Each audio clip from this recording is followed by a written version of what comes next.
चलिए अगली खबर की बात कर लेते हैं। राजधानी रायपुर से एक और खबर मिल रही है। यहां पर ईवीएम से अब निकाय चुनाव होगा। हैदराबाद से 165 एक्सपर्ट्स की जो टीम है वो रायपुर पहुंच गई है। ईवीएम मशीनों की यहां पर जांच प्रक्रिया चल रही है। तो रायपुर से ये खबर जान लीजिए, जहां पर छत्तीसगढ़ में अब नगरीय निकाय के चुनाव होने हैं।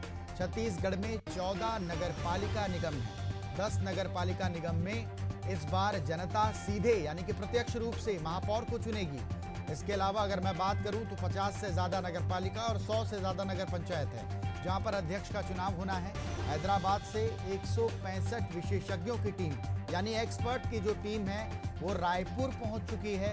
ये बड़ी खबर है और ईवीएम मशीनों की जांच की अब प्रक्रिया चल रही है। तमाम कवायद और तमाम आरोपों के बाद अब ये साबित हो चुका है कि छत्तीसगढ़ में जो नगरीय निकाय के चुनाव होंगे वो प्रत्यक्ष प्रणाली और ईवीएम से होंगे। और चलिए मेरे साथ मेरे सहयोगी शशिकांत साहू भी रायपुर से जुड़े हुए हैं। ईवीएम से अब चुनाव होना है। लगातार कांग्रेस हमलावर थी इस मसले को लेकर कि पहले सरकार डरी हुई है, बैलेट पेपर से चुनाव नहीं हो रहे हैं। लेकिन शशिकांत, इधर कुछ और ही चल रहा है। हैदराबाद से 165 विशेषज्ञों की टीम अब रायपुर पहुंच चुकी है और ईवीएम की अब जांच की जाएगी। और भी इस विषय के बारे में क्या कुछ जानते हैं, बताएं।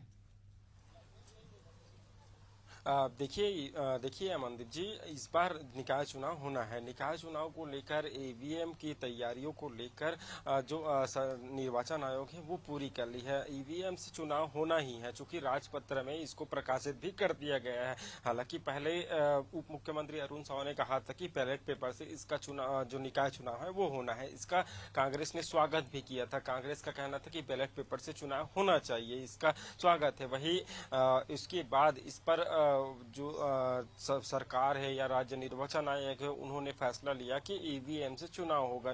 जो नगर निगम है और निकाय जो चुनाव होना है वो ईवीएम से होगा। इसके लिए तैयारी भी राज्य निर्वाचन आयोग है उन्होंने पूरी कर ली है। बताया जा रहा है कि हैदराबाद से लगभग 165 से ज्यादा की जो टीम है, विशेषज्ञों की टीम, वो राजधानी रायपुर पहुंची है। रायपुर में ईवीएम को जांच कर रही है। चूंकि 2014-15 में ईवीएम की मशीनों से मतदान हुए थे, तो उसके बाद से मतदान ईवीएम से नहीं हुए हैं। राज्य निर्वाचन आयोग के स्टोर रूम में यह तमाम जो ईवीएम है वो रखे गए हैं। तो उनको लेकर जो विशेषज्ञों की टीम है वो जांच कर रही है, उनकी सभी को जांच करेगी। और इधर ईवीएम को लेकर दोनों पक्ष विपक्ष में जमकर आरोप प्रत्यारोप को देखने को मिल रहा है। विपक्ष लगातार आरोप लगा रहा है कि ये जो बीजेपी है वो ईवीएम से ही चुनाव करती है, बैलेट पेपर से डरती है। उन्हें पता है कि अगर वे बैलेट पेपर से चुनाव करेगी तो जनता उन पर विश्वास नहीं करेगी।